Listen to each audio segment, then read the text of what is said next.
So today I am doing my neighborly duty and working on a Ranger 900. It's a 2017, and the rubber Propshaft boot right there. How well you can see that. See how that grease, that boot's ripped, and when he kicks it into full-wheel drive, it gets an awful grinding noise. So I thought, no big deal, I'll bang in some new U-joints. No, I won't. Those are CV shafts. And guess what? They're not serviceable either. So I have never had something in so long that's made me so upset as working on this outfit the last 2 hours. And I've heard nothing but good things about Ranger 900s, you know. We've never owned one, and the little bit of work I've done has never been this far in. But so far, to get this prop shaft out, look at this mess. I got the whole front end off. I had to pull to get the front differential out, just so I can get the drive shaft to come out the front, because it can't come out the back and it can't come out the side. So the front diff had to come out. Well, wouldn't you know it, the CVs are seized into the differential. So guess what? I had to take out the whole unit. Luckily I was able to do that.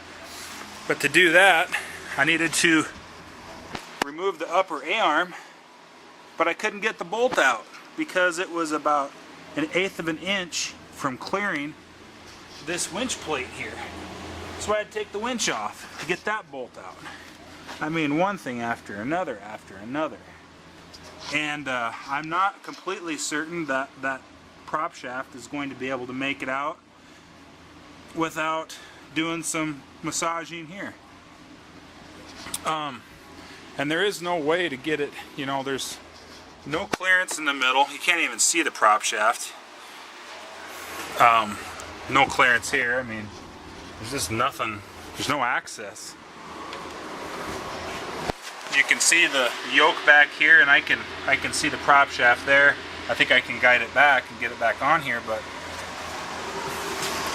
my dealer thought Polaris was doing us a favor by putting rubber boots on these prop shafts and putting CVs on them because the U-joints always go bad. Well, no duh. I mean, the U-joints go bad on these because they're in mud and they're in the elements, and Polaris won't make them serviceable, you know. They make U-joints with grease zerks in the caps now for decades, but they won't put them on a prop shaft for some reason. So yeah, now we got drive shafts, prop shafts with rubber CV boots that are going to rip out and fail, aren't serviceable, and so now here's your new one, $530 later. And that might last a year or two until it gets mud in there again. Which, you know, these are supposed to be off-road machines, and if they can't handle a little bit of mud, I don't know what to say. I mean, I'm pretty disappointed. As you can tell, I've been ranting now for over 3 minutes. So we're gonna get this prop shaft out of here, put this new one in, and hope he has better luck. I might even do a little follow-up here as I go, but I didn't think to take a video when we started this. I figured it was going to be a straightforward deal, but this one experience makes this Ranger 570 just a peach, because I could do a prop shaft on this in about 30 minutes. I've got a fan out on it. I pulled the fan out in about 20 minutes because only about 2-3 bolts hold it in there. This is so simple, so mechanic friendly, and this thing is not. So let me see if I can yank that prop shaft out. Let's see if I can leave the camera running here.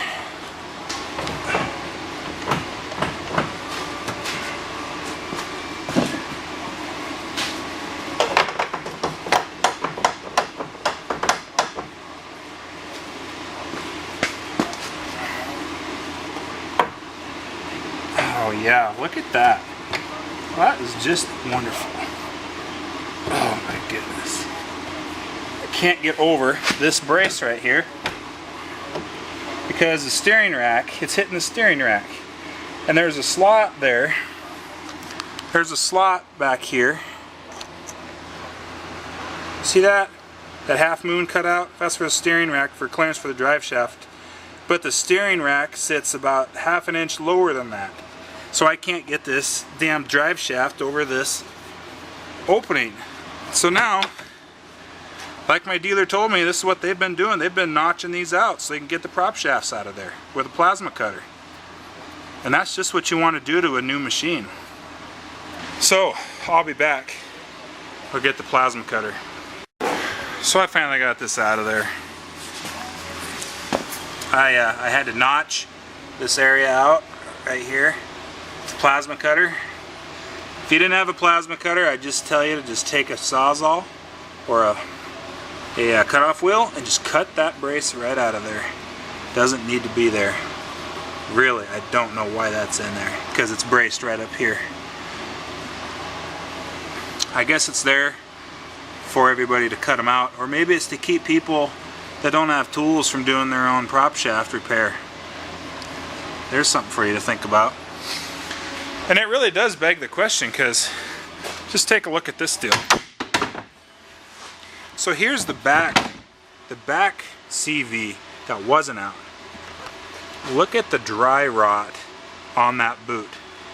That is not broken through, that is separated and is almost through. It would be through in another couple months.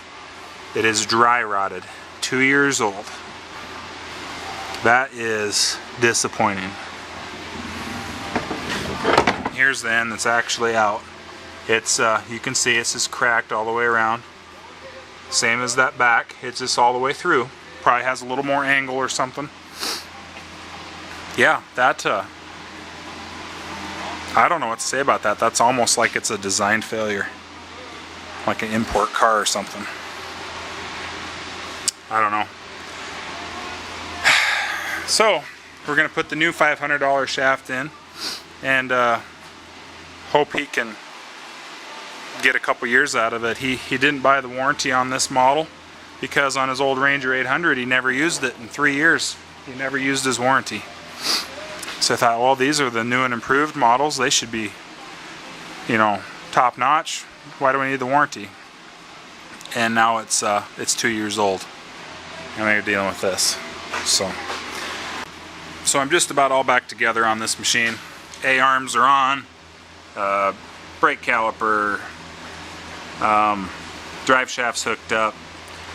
All we're missing is really that front over there. I got to get the winch strung back through there. Not much left to do on it, but had some time to decompress here and think about this machine. Don't get me wrong, these are good machines, okay? From where they were years ago, they are way better. Way better. Ride better, power, reliability, they are good. It's days like today though where I get frustrated because Polaris has been building these for what, almost 20 years now, and I haven't seen a good prop shaft in one of these machines in any of them that I've ever seen through here. They do not hold up. And this is the latest creation. I mean, this $500 shaft that's got places for rocks and dirt and stuff to get in around that boot so it can fail. And that's not even what failed on these. These ones dry rotted in 2 years' time and caused a failure, and you can't even put U-joints in it. And this is supposed to be an improvement. That's frustrating. And then, if you're me, and I hope you can understand, this square up here is for the prop shaft to come through. I had to notch it out so that I could get the prop shaft out. The cross members are clearanced for it, but they bolted on the steering rack about a ½ inch below where it should be, so you can't get the prop shaft out without removing the steering rack or cutting the frame. That is just, I don't understand that, because I would think the amount of times that they tear these down and put them back together, at some point they would come across an issue like that, you know, before they put these in production. How that got by, I do not know. And that's supposed to be an improvement. I mean, and that's kind of where I'm at with these. I mean, the expense of this prop shaft. I mean, in another quick story, another neighbor called me today, same model of Ranger. Power steering unit's out. New power steering unit is $1,800 for these. $1,800. And you can buy one from Easy Steer for, I don't know about this model, but that model there, for $600. $600. And Polaris wants 3 times that. You know, that's, you think about that in comparison to the purchase price for this machine. I mean, 10% of this machine's cost new is like $1,250. So you're at 15%. Somewhere in there. That just seems crazy. I mean, the power steering unit costs that much of the total machine? I don't get it. So, I'm not saying I hate it. I'm not saying I hate Polaris. I'm not saying that I don't like them. I'm saying things like this frustrate me when that is such an easy thing to see that is not going to work. And this is not going to work.